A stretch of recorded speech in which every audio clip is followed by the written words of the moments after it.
Thank you for joining us this morning, Julia and Roberta. This is Wolfram Alderson, and I'm CEO of the Hypoglycemia Support Foundation, and I'm really excited to be here with two amazing women who have demonstrated leadership in really interesting ways over the last, I don't know about you, Julia, but we've been in this game for 40 years. I think you've been in it at least that long.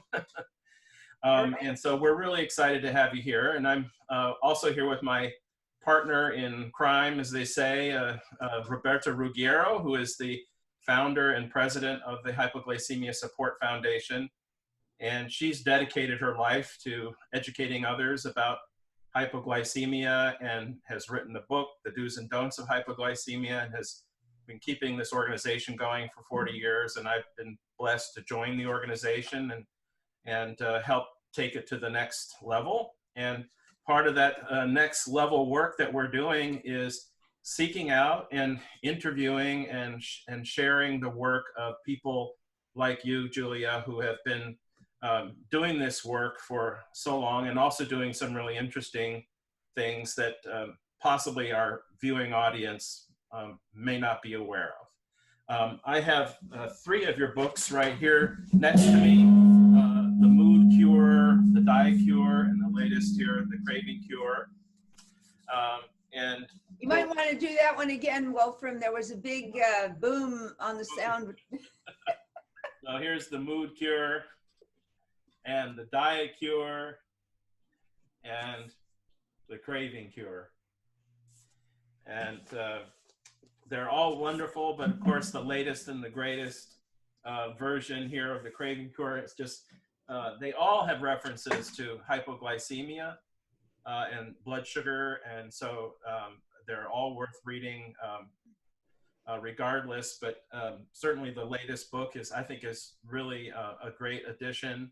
And I think you mentioned you're doing is it a 20th anniversary edition of is it the Diet Cure or the Mood Cure? The Mood Cure. Okay, so that's going to be coming out when? Well, I hope in the fall. Okay, well, that's exciting. And so obviously you're an author, and you have a special place in the field of nutrition and addiction. You're a world leader in the use of nutritional therapy for the treatment of mood problems, eating disorders, and addictions. After 10 years as a psychotherapist working with individual adults, adolescents, families, and groups in a variety of psychiatric and outpatient settings, you began to direct outpatient treatment programs. One of your early achievements included the founding of the San Francisco Bay Area's first programs for food addicts and drug-addicted adolescents and their families. And you now oversee a virtual clinic for food cravings and insomnia. Your pioneering work and writing on effective nutritional solutions to the causes of the worldwide epidemic of unhealthy food consumption are amazing. And anyone I know who knows about your work is just, rants about you. They always get excited when I mention your name because your work is really, I think it's an area that just has not been addressed very well by mainstream medicine or really by very many others. So we're just delighted to have you here. And of course, your website is juliarosscures.com, and there's a lot of information there and it links to your books and your ongoing work. So with that, I just want to welcome you and thank you for joining us today. I'm delighted to be here, to be with both of you. Well, we'll jump in because we have so many questions. In fact, we think we have enough for a part two, so we're hoping we'll be able to get you to come back after this first episode. But we want to jump right in. And Roberta, maybe you could take the first question. Right, I'd love to. Julia, I know that I'm so excited more so because I just recently met you. So I feel like we have a personal connection. So again, I want to welcome you here and let's go.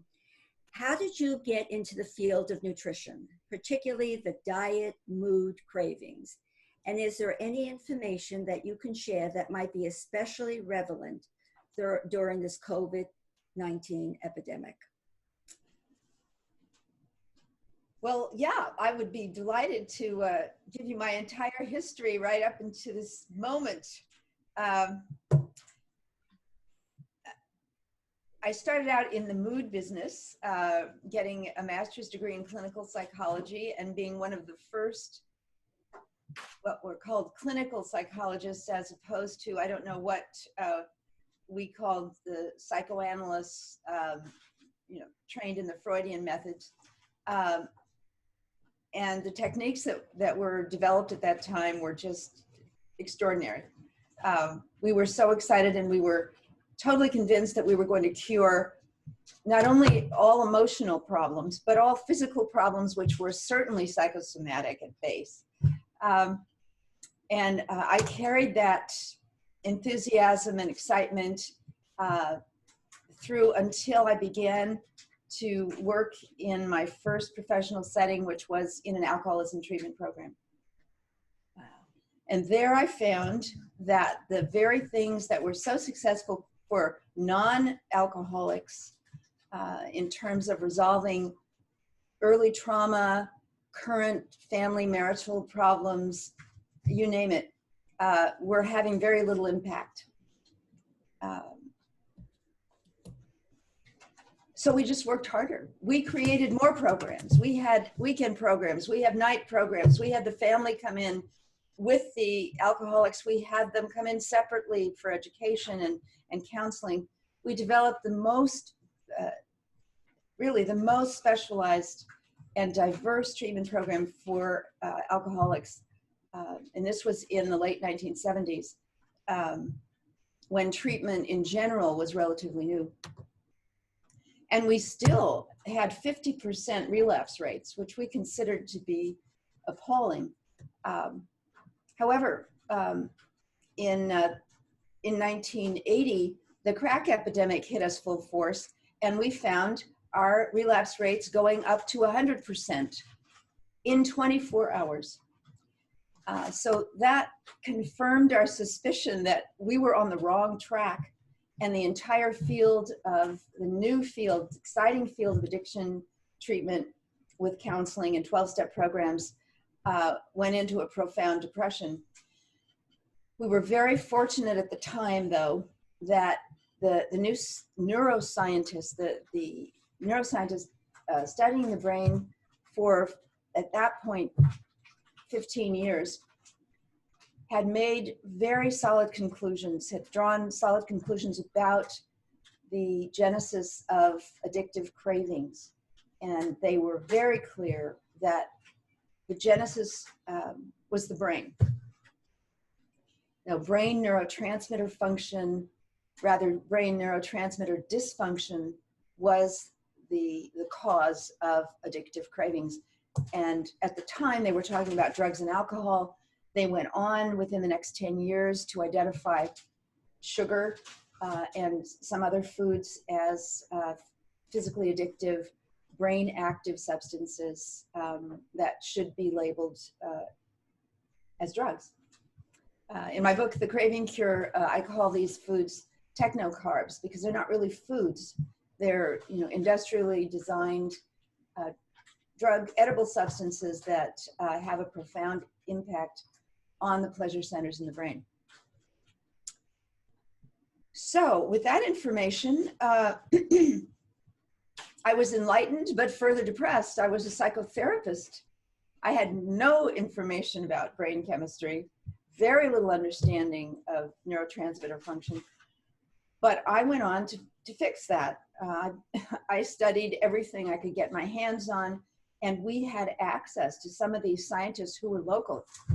And one of them, Kenneth Blum, introduced the field of addiction to the possibility that neurotransmitter fueling amino acids, isolated little proteins, could make a big difference and reverse the symptoms that the drugs or drug foods had caused. One of my colleagues, Joan Matthews Larson, who's someone that I know you know, was the first to experiment with this of the nutritionally oriented addiction specialists that I knew, and there were very few of us at that time. And we were using diet and not getting very far. She said, let's add supplements.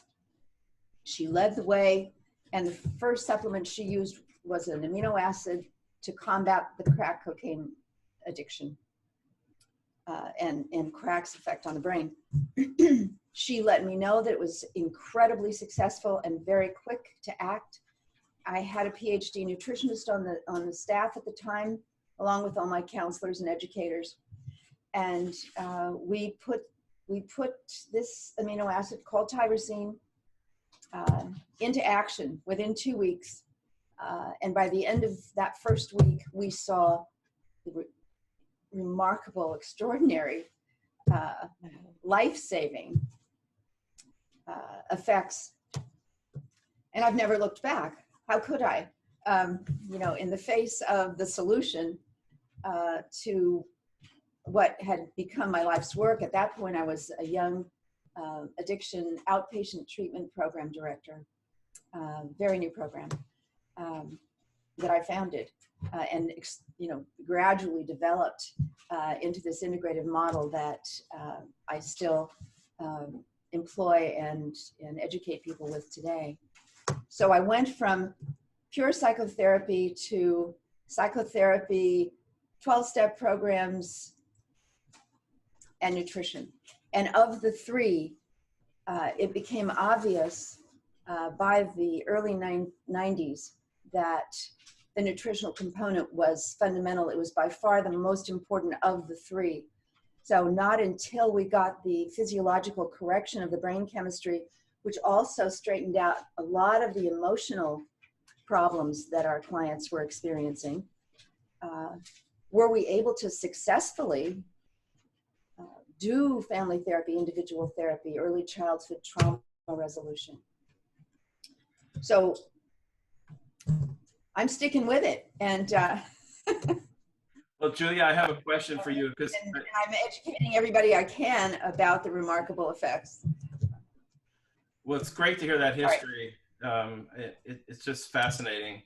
I'm wondering, maybe you could just share for people that, I know a lot of our viewers have heard of amino acids, but I wonder, do they really know what they are? Could you just give us a brief explanation of what they are, and you know, are there amino acids people shouldn't take, and you know, is it okay to take them with other medications? Just give us a little, if you wouldn't mind, give us a little education about. Not at all.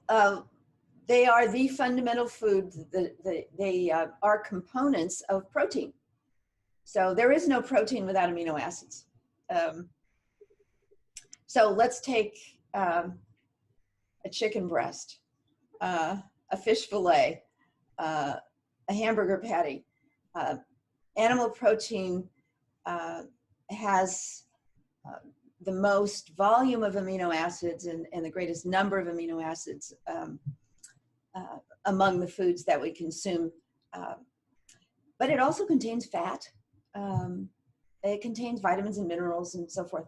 But the important thing is that it contains what are called building blocks. And they're called building blocks because literally everything that's not purely liquid or purely fat in the body is constructed from the 20 amino acids that are found in food. And they are, these 20 have endless interconnections, so that that's how they're able to build this incredible structure, the human structure, with all the variety of tissues. Nothing solid in the human body would exist without amino acids. So this is particularly true of the brain chemistry that regulates our moods and our appetite, the neurotransmitters. They are specifically dependent on a handful of these amino acids, which is why we have become so dependent on their use as supplements. Because although in the early days when people were eating better, if we increased the amount of protein that people ate, their cravings would reduce and their moods would improve. But these days, people haven't been eating nourishing food for decades. Some people in their lifetime have rarely had a nutritious meal. So the brain is in much worse shape, and these nutrient supplements are really life-saving. And I'm talking about temporary use. There are certain people that shouldn't take one or another. For example, one of them shouldn't be taken by someone who has out of control high blood pressure or hyperthyroidism. One of them shouldn't be taken by someone who has out of control low blood pressure. So what we've found in our cross-section of clients over the years is that very few of them have the conditions that would require them to avoid these really low potency. For example, a capsule of 500 milligrams is standard. That's about the amount that you'd get in a hamburger patty. But it's taken by itself. These are free-form amino acids, so they get into the brain very quickly, and they're activated very quickly to convert into the neurotransmitters. And they shouldn't be taken with antidepressants. When I say they, we're talking about 5 different groups of amino acids. One of them should not be taken with SSRIs, serotonin-targeted antidepressants like Prozac, Paxil, Lexapro, Zoloft, and so forth. And this is explained in detail in your book, The Craving Cure, correct? It's explained in detail in all of my books. Whether the book is mood targeted, like The Mood Cure, or refined carbohydrate targeted, like The Craving Cure. I think I've mentioned to you in the past that I have kind of a natural suspicion of supplements, or what I call snake oil solutions, and I was just fascinated to learn that you're most of the time when you're recommending these amino acids, they're these short-term uses, and you're not in the business of selling amino acids, and there's probably not very many people getting rich selling them. They're just kind of ubiquitous or out there. There's no big patents on these like big pharma. So that sort of settled down my natural suspicion about any sort of pill you have to take. And so that was important information for me. And you also recommend, pretty much off the shelf, low cost amino acids. You don't get a slice from every sale that these companies make, et cetera. So that's not your business. It's just, right? And that's particularly important today, because to get back to, Roberta, your question about how does this apply, if it does apply to the COVID-19 crisis, we're just about to launch a free program to educate people very, very quickly about what they can do, because there's an epidemic of increased weight gain, and we already were in an epidemic of obesity and weight gain. We've more than doubled our intake of alcohol. So the neurotransmitter deficiency conditions out there are alarming. And as long as we're trapped alone, we have very few resources. There are no distractions from our inner messages, whether they're depression, anxiety, or craving.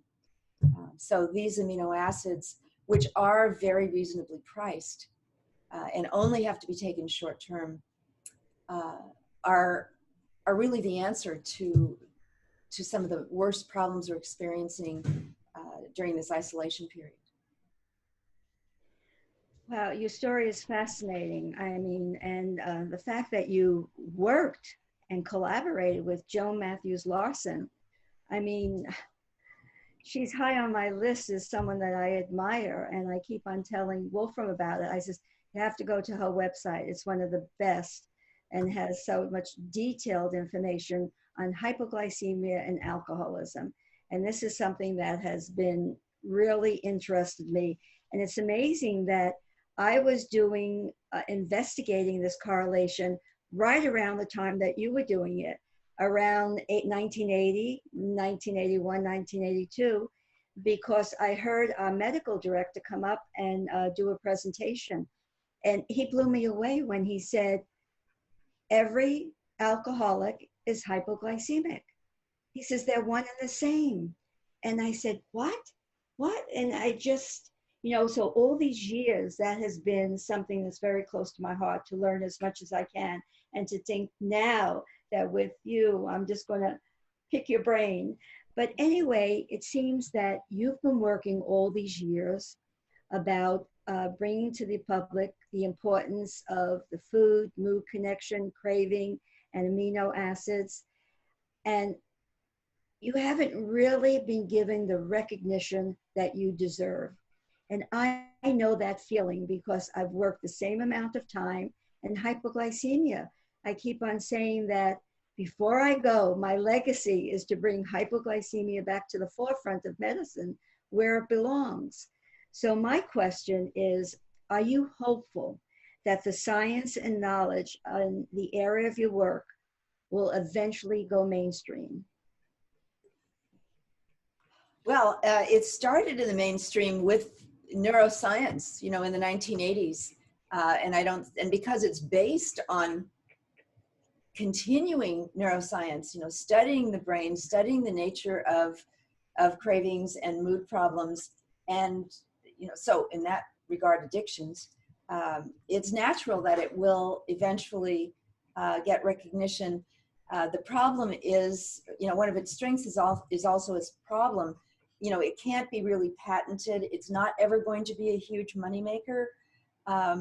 It's a very big moneymaker now, but it's never going to be, another Prozac.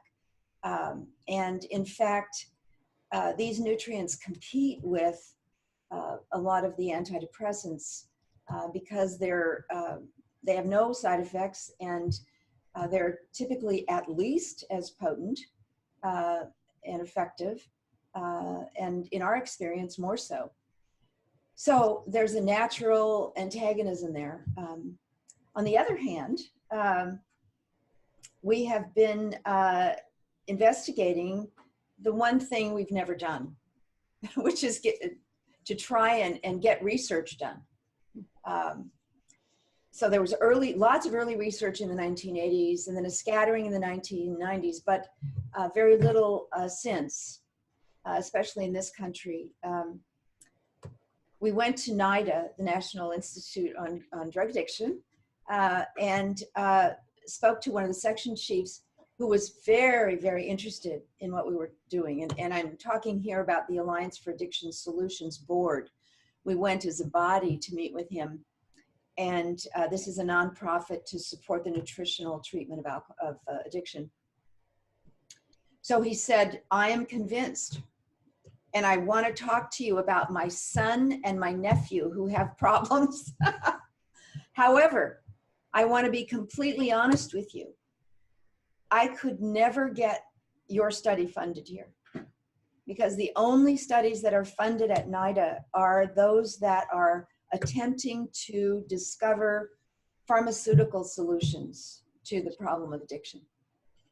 They're very open about the fact that they have all this time and all these millions of dollars later not found a drug solution that's effective.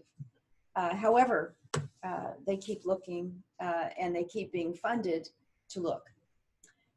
So as a clinician, I felt helpless for a long time. And I thought, well, I'm writing my books. And in fact, I have a huge following because my books have been successful because they're so effective with the directions that they give on how to use the amino acids for self-help. But it's not enough. We've got to have objective measures to help people who are so confused by all of the competing nutritional claims and theories and so forth. I'm meeting with Michael Gorin at USC over the next few weeks. He's about to come out with a book that you should know about sugar proofing. It's going to come out in September. He is funded by someone like you. Robert Atkins' widow has endowed a chair there to investigate, nutritional factors in illness of all kinds. And he has done extraordinary research in investigating the fructose content of food, specifically for children. And his book is targeted on that way. Anyway, so he's been doing a lot of research in my area. He's a PhD psychologist who's committed to exploring the nutritional aspects of mood and addiction. I'm also going to have a meeting with Nicole Avena, who has written a very interesting book on food addiction. She's got everything in that book except the amino acid solution, and I think we're going to hit it off. And then I went to a foundation that is funded by the natural supplement industry, and they have actually offered to find and fund a research project that would, we have hundreds and hundreds of documented cases. Between my cases at my clinics and the cases of all the people I've trained, the clinicians that I've trained, we have thousands of cases really that we have documented in terms of symptom improvement, 40 symptom list of symptoms of neurotransmitter dysfunction that people fill out when they come in on admission, and they fill out regularly throughout the course of their work with us, and score on a scale of 0 to 10, so that we can show people who come in with, 7 to 10 is very typical with a lot of our clients across the board on the 40 symptoms. And by the time we're finished with them, we're looking at zeros and ones. And that could be as quickly as 6 weeks. We start to see dramatic improvement in 2 weeks. So that's my idea of the kind of research project that I could, stand behind and contribute to right now. And so I will let you know, both of you, what happens with this. I have a commitment. The only doubt being, how many symptoms can we really legitimately research out of 40? And so the research committee wants me to help them narrow it together. We'll narrow it down to something that's reasonable. And we're thinking that food, maybe specifically sugar craving, would be our target symptom. Well, that's really exciting. I think it's going to be a huge addition to the field to see some of the research backing up what you've learned through experience over all these years. I wanted to just, I hope you could just touch a little bit on some of the key principles of the craving cure. There's so many people that are food addicted, and it's hard to find any reliable numbers, also because there's not much research going on in that space. A lot of us are still being told, it's simple. You just need to eat less and exercise more. There's many kind of false narratives at play with regard to diet and nutrition. And you do a great job in the book at talking about different types of cravers. You even have a craving a questionnaire to help kind of self-identify which type of craver you might be. And you also talk about techno-carbs in the book. I mean, these are just a few of the subjects, so maybe you could just give us some highlights on some of the key principles and the craving types and what you mean by techno-carbs. Sure. Well, I'd love to pause on the point that you started with, which is nobody sees it as a serious addiction. It couldn't be in the same category, same breath, let alone category as, for example, heroin addiction or alcohol addiction. And yet, the primary definition of formal definition of addiction is to continue the use of a substance despite adverse consequences. So using that definition alone, it's very obvious that food can be highly addictive. There are many, many, many more deaths from diabetes, for example, which is an entirely almost entirely diet-caused, type 2 diet-caused illness than from any drug addiction, and that includes opiate addiction. So this is a very, very serious problem, and it has nothing to do, unfortunately, with willpower or self-discipline. It's turns out not helpful to even to identify which foods need to be avoided. You know, it's like saying, well, don't use Mexican heroin, just use, you know, Thai heroin. We're talking about highly addictive substances, and you can't just say no, because your brain is in control, and the brain is unrelenting. There is nothing we can marshal on a consistent basis. Unfortunately, having tried to marshal psychological forces, spiritual forces, both together, the family as a intervention force, there is nothing that we have ever found that could penetrate the dynamic of substance addiction, including food addiction. So we have to stop saying, just say no. And that includes for hypoglycemics. And it's one of the reasons that I'm so thrilled to be here with Roberta, you know, the pioneer in educating us on this terribly important cause of so much malaise. And more as every year goes by. And the very substances that cause hypoglycemia, are triggering cravings that end up killing us, with a slow death from, progressed diabetes. So we're going to have to edit this. I just got off on a tangent. Where was I? Okay, we love it, and the audience will love it. Don't worry about it. Well, I think Where was I, Wolfram? Well, we were touching on, food addiction, and obviously there's a lot. Oh, it's not willpower. Right. Okay. Not willpower. Right. Okay. And then you really, in your book, you really drill into these different types of cravers. So it's and not. I'll get there. Okay. In a second, I'll just finish this point.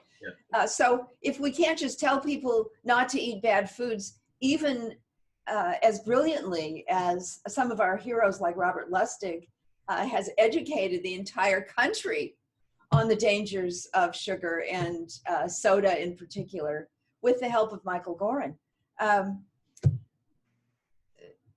The next step is, how do we get people to stop? They know they should stop. They want to stop. They're desperate to stop. But literally, they'd rather die than stop. We have to have something powerful to assist them in taking that step. And we have it. We know all about neurotransmitters and how their dysfunction creates cravings for sugar and other refined carbohydrate-based products, which I call techno-carbs. In the Craving Cure, my publisher actually said, could you give a name to this group of foods that are being dressed up like, your best cutesy friend and devastating us all? How is that different from, a bowl of rice and beans, with fruit on the side? So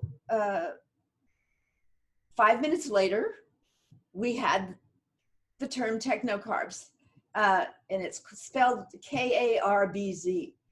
So these are non-food carbohydrates. They've been stripped of their nutrient content, except, of course, for their calorie content, because only in the stripped form can they enter the brain and affect the neurotransmitters?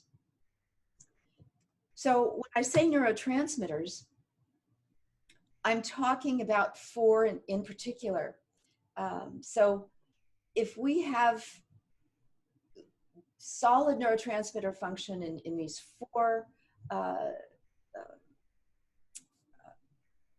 cellular neurotransmitter producing cells, if those cells are producing well, we don't have cravings, we have solid moods, we face stress and rebound well. So let's talk about the flavors that these four different pleasure chemicals give to our existence. Let's start with serotonin, which is I consider to be our inner sunshine. It's actually the only one to be stimulated by sunshine. Wildly powerful cells of serotonin confer a positive mood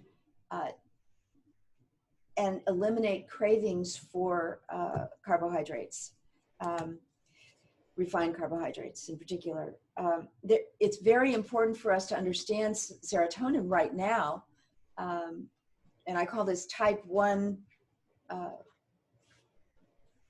craver, because there's so many people who are deficient in serotonin for a number of reasons I don't need to get into now. But fear, in all of its forms, from panic to obsessive worry, is probably the most significant symptom of serotonin deficiency, and also pessimism. So serotonin provides the optimism in what should be, a rational balance between an optimistic and a pessimistic view of the world. Without it, we're left with just the pessimism. So in seclusion, whatever our low serotonin symptoms are, they're going to be exaggerated. We are alone. We have no support, really. We have very little distraction except negative ones.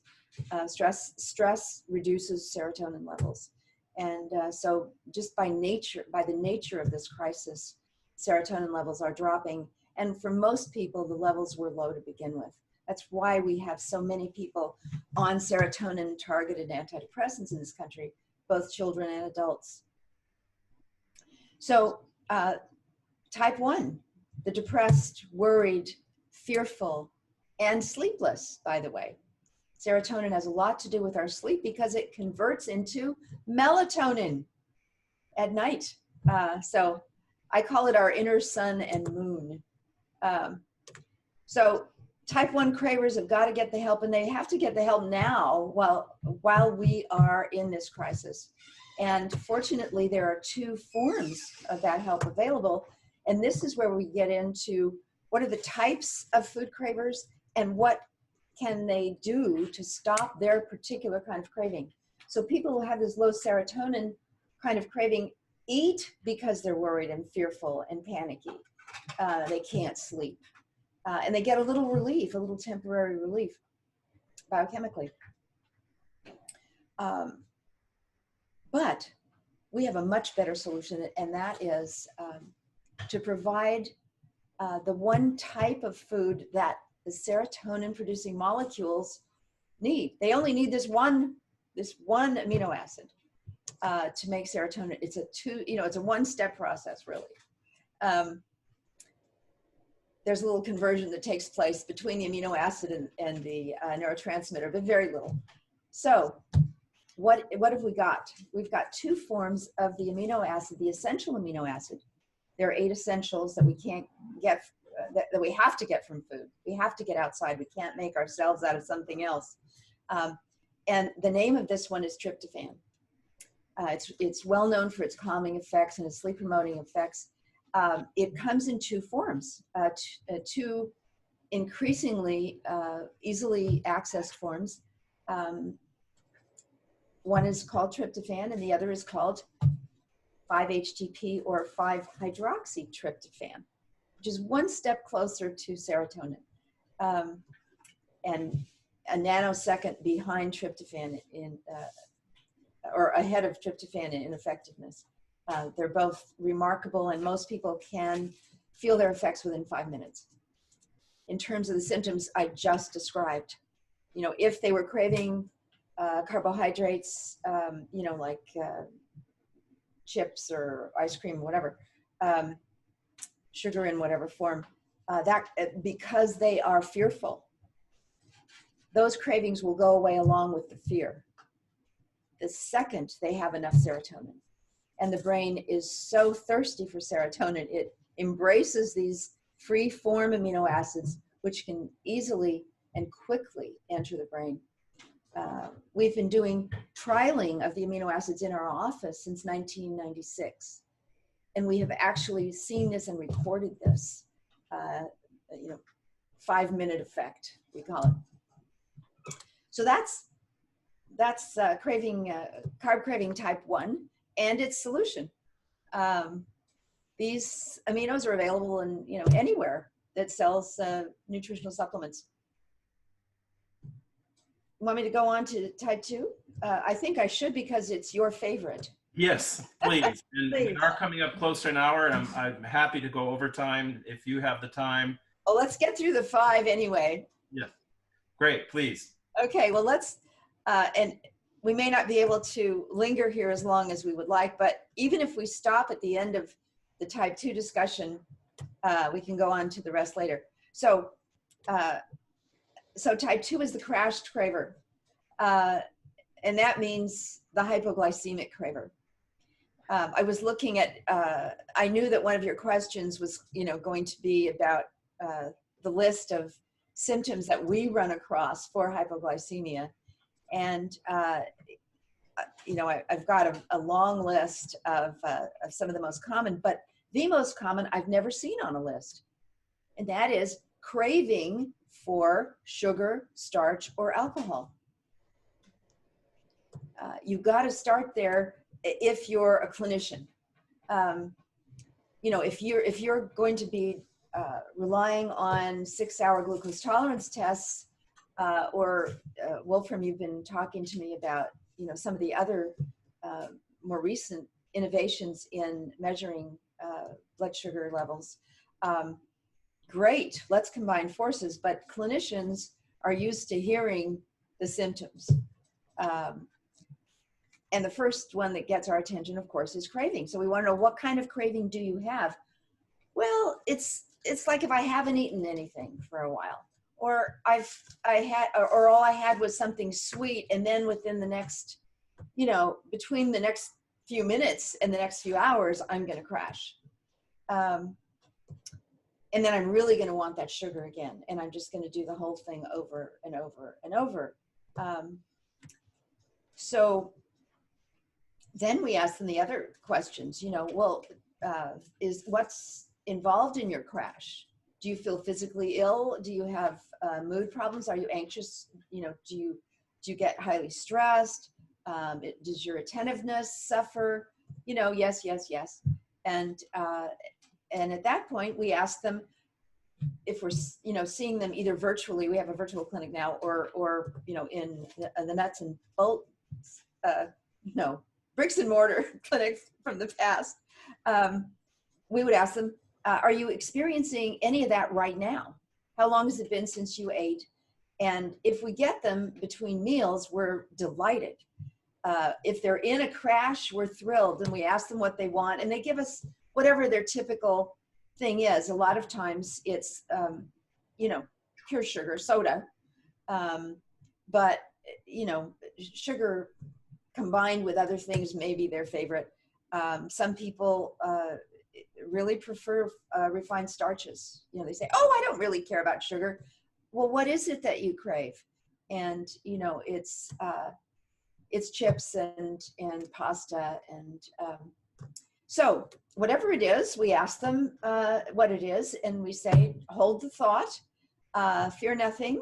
And then we give them a sample of the amino acid that has been really the savior of every, just about every hypoglycemic and most of the diabetics who have come to us. And that is an amino acid which is much revered actually in the field of medicine. It's called glutamine. And let's get specific here. So the glutamine that we give them as in a capsule is actually available as a food. It's one of the most prolific amino acids in the brain and body. And it's particularly important in the brain because, speaking of blood sugar, look at all those millions of cells operating at all times, day and night. They are only able to continue operation with a glucose supply. But the brain has no stored glucose, none. The muscle's loaded with it, right? Glycogen. There isn't anything in the brain. So if we don't keep a nice steady supply going with a nice steady supply of food that's healthful and will either provide a certain amount of glucose but not in excess, or convert into glucose or ketones to keep the brain fueled, we're in really serious trouble in terms of brain function. The brain controls everything. No wonder the number of symptoms of hypoglycemia is so long. So what does glutamine have to do with this critical glucose supply? Glutamine converts instantly into glucose as needed, no excess. There's a very fine regulation here. So it's not like, you know, the glass of orange juice you see in the movies, you know, oh, suddenly we're not crazy anymore. No, it's welcomed, it's utilized, instantly recognized as safe and instantly usable. So I can't tell you how many people from that day forward carry glutamine capsules in their purse or their wallet because they can just open the capsule under their tongue. It's very pleasant tasting. It tastes sweet. And they get the instant relief of the craving for the destructive food they're about to eat. They get the relief from the symptoms of hypoglycemia that they're starting to experience. And they're rescued from the entire crash. So the amount of glutamine depends on the person, and this is true for all the aminos. We start with the lowest possible dose, especially with kids. You know, we'll use a quarter of a capsule, you know, just a very small dose with any child under 14. Teens usually can handle the minimal dose that one capsule typically recommends, about 500 milligrams. So there we've taken care of. Do you have any written material that we can put that up on our website? Well, you can certainly quote from my book. We can. Okay. Please do. There's a whole chapter on the crashed craver and the glutamine solution, and I summarize how safe and effective glutamine is and how it's used in the medical field. Okay. There is no physician who can object to the use of glutamine because it is life-saving. It is the only thing that protects people after very serious illness or major surgery from losing all their muscle mass. For example, Wolfram and I will go look into that if we can put something up. Because that's, you know, one of the biggest problems with our hypoglycemia audience, our community.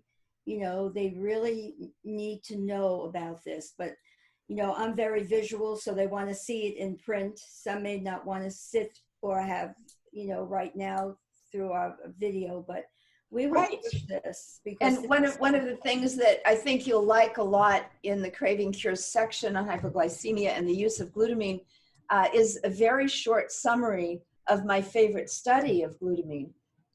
Giving a small amount to a group of pre-diabetics, and specifically and ushering them into a buffet with every possible kind of junk food and real food, and saying specifically, do not try and control yourself. Whatever you want to eat, eat it. And what they found was that those who took the glutamine ate 500 calories less than the other people with no effort, and their insulin levels dropped 20%. Wow. So glutamine actually has its own blood sugar regulating power in addition to supplying emergency stores of glucose. It's a really extraordinary story, and it's well documented. It's just amazing to hear this because, you know, Roberta's been at this for 40 years and I've been in the health field for a long time. It took me till I was in my 50s to actually learn any real helpful nutrition science. I mean, I had basically bought into, you know, so many of the narratives that kind of led us here to where we're at in the current pandemic. And I mean the pandemic of obesity and metabolic disease, which is interesting because now in the New York Times, just yesterday or the day before, they came out with an article on linking obesity to severe coronavirus disease, especially in younger patients. Wow. So they Say that again? So yeah, so they what they're seeing is a healthy diet isn't going to prevent you from getting the coronavirus. It does not discriminate. Healthy, Right. unhealthy, you can get the virus. But who survives the virus? Who dies from the virus? Obviously, those who have compromised immune systems, metabolic systems, et cetera. And the research is starting to come out. And this article in the New York Times shows highlights some research linking obesity to severe coronavirus disease, and especially in younger patients. And then Dr. Aseem Malhotra, who's a cardiologist in the UK, has been on the warpath on this, also linking metabolic health. And Dr. Lustig has written some pieces on this. So it's starting to emerge. Of course, hasn't been time to do any major research studies, but it's starting to, the picture is starting to become pretty clear that those that have the hardest time surviving the virus are the ones whose metabolic systems have been compromised and who are in only 12% of the US, I think, is actually metabolically healthy. There's a study on that. So that means a lot of us are at risk, but obviously those that are more severely compromised. And so it's just an interesting part of this story that's emerging, like I said, the virus doesn't discriminate. You can eat all the healthy food you want. You still might get the virus. But the good news is you may stand a better chance of surviving the virus if you are metabolically healthy. So. Well, I don't know how quickly the benefits of being able to switch to a healthy diet would be under these circumstances, but we are launching our education, and I'm going to be doing regular interviews with people that will be posted, and the person interviewed will be available with me for Q&As afterwards. We're going to show their before and after trialing these aminos, what their symptoms were on a scale of 0 to 10, what they were afterwards. They're going to be coming back on a weekly basis to report in, and we're hoping that we can reach a lot of people with some very simple, condensed information from the Craving Cure. Because Wonderful. of this very thing, diet and immunity, Yeah. Diet and life, survival. Well, one of the themes that's emerging for us right now at the Hypoglycemia Support Foundation is our interest in children as well as seniors. Obviously, there's plenty, there's so much of the baby foods and infant foods, which are essentially liquid technocarbs, high starch, processed starch foods.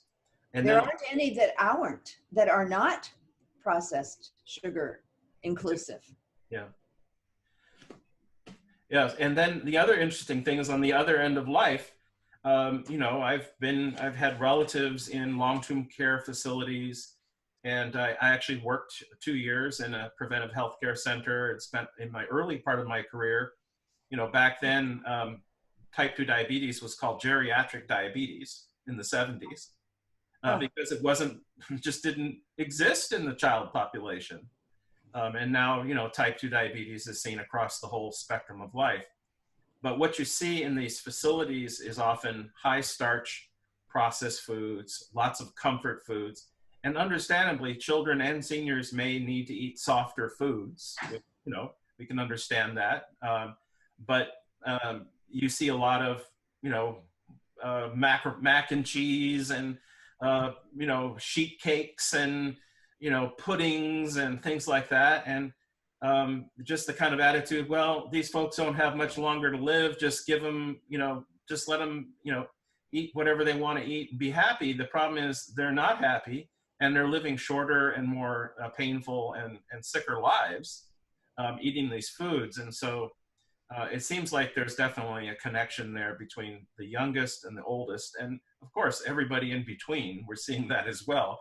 But so it's really across the whole lifespan. But we've gone into overtime. I think we could easily fill another program or two going through your book, and would love to hear more. Well, at least we got this far. If you'd like to do it, what I could do, just to round this segment out, is to just finish describing the other three types, but I won't go into the same detail. Great, thank you. Please. Okay. So we've covered types 1 and 2 of the food craver. Let's go to type 3. This actually turns out to be, you know, in the research we've done since the book came out, the most common neurotransmitter deficiency trigger for sugar cravings and cravings for other comfort foods like breads and milk products such as ice cream and chocolate. So this is a deficiency of the neurotransmitter cluster called the endorphins. And these are our most powerful pleasure-producing, comfort-producing, numbing-producing neurotransmitters. They counteract stress and are always released at the slightest hint of stress to moderate the adrenaline that also is instantly released. So these are natural endogenous opiates, and they are tremendously strong. It's these the cells that produce endorphin that are targeted by both sugar and heroin. What do they have in common? Endorphin effectiveness, you know, endorphin enhancement, endorphin activation. So fortunately, there is a supplement for the comfort food craver. It also comes in 2 forms. Let me just say DPA and DLPA are the names of these 2 supplements, and they slow down the destruction of endorphin, and their effects can be felt in moments as well. The 4th neurotransmitter deficiency caused type of sugar craving is caused by a deficiency in the neurotransmitter GABA, which is our natural tranquilizer. So people who eat for stress relief are typically low in GABA. So GABA specifically neutralizes adrenaline. So it is a stress champion, you know, stress fighting champion. Fortunately, GABA itself is available over the counter in very low potency, sublingual and capsule form. And it's unusual in that it's both an amino acid and a neurotransmitter. So it takes effect instantly in the sublingual form. We get people reporting it and are visibly more relaxed in 3 minutes. So this is the happy ending to the low GABA food cravers dilemma. And then the last of the neurotransmitter targeted food cravings has to do with the neurotransmitters it's a family of neurotransmitters that in group are called the catecholamines. They are stimulating neurotransmitters. So they give us what caffeinated and chocolate food gives. So we get enthusiastic, energized, mentally focused, and physically stimulated and as well. So all of this is very important if what you crave is a caffeinated diet soda, a caffeinated, of course, fructose sweetened soda, a Starbucks. So we have plenty of those addicts who respond very, very well to two other amino acids, which are the direct fuels for the catecholamines. And they are very well known and identified as, they have terrible names, phenylalanine and tyrosine. High levels of both in animal protein. We have some people who, when they start eating animal protein after they haven't had any in a long time, describe actually feeling something different in their brain and feel like they just woke up. So it's one of those neurotransmitter fuels that we need to eat quite a bit of protein to get. So that's it. You know, we've got the 5 types of cravers. We've got the depressed craver, we've got the crashed craver, we've got the stressed craver, we've got the comfort food craver, and we've got the fatigued craver, the caffeine craver. Can I ask you something? The last one that you spoke about, the amino acid that energizes. Now, one of the, several symptoms of the hypoglycemic is, fatigue, severe fatigue where they can't get out of bed. Is that something that they could do to give them the energy to start the day? Well, certainly they could. Our first goal with hypoglycemics is to stop their cravings for the foods that are contributing to the hypoglycemia. So if it's refined carbohydrates, it's going to stop instantly. That means that they are going to start craving the kinds of foods that will prevent the crashes, if at all possible. So protein, vegetables, good fats. We found these foods have got to be the foundation for whether it's type 1 or type 2. We have to be careful with the higher carbohydrate foods that are fine for other people, but that they may be too reactive to. So they may not be a good candidate, even for brown rice. And even for beans, which are 2/3 carbohydrate.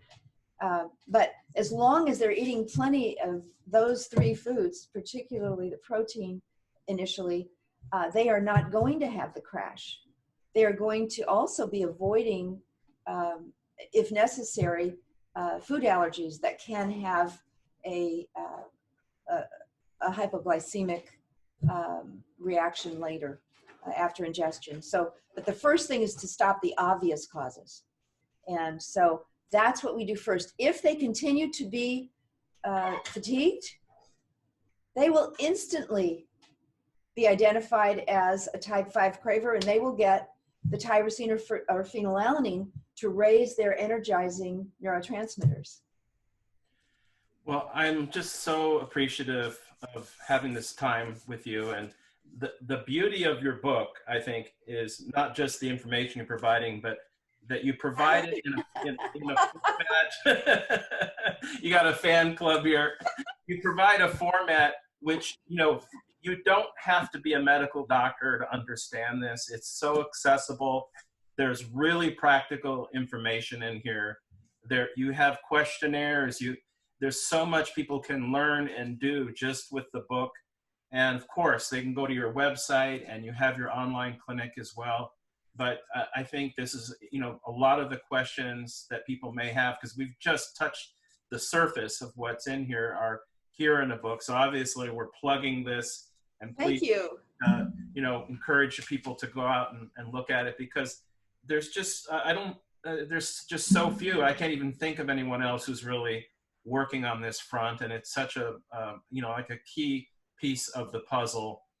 So we're again very appreciative of having this time with you, and looking forward to a part 2 where we can dig deeper, because I know when we get off this call, Roberta and I are going to say we didn't get through half of our questions, but I have another half a dozen that I want to answer. But we will do that. And I also mentioned that there are some other folks that serve as advisors on our board, Dr. Ann Childers, Dr. Linda Peterson, who we'd love to get you into a conversation with, because each of you touches on a different aspect of the food-mood connection. One is a psychiatrist, another is a master nurse who actually wrote her doctoral thesis on reactive hypoglycemia. And so we're really looking forward to more conversations with you and with others about your work and how it relates to work that others are doing, so kind of putting together this puzzle. So thank you once again. We really appreciate the time you spent with us today. Well, I've really enjoyed it, as I always enjoy talking to both of you.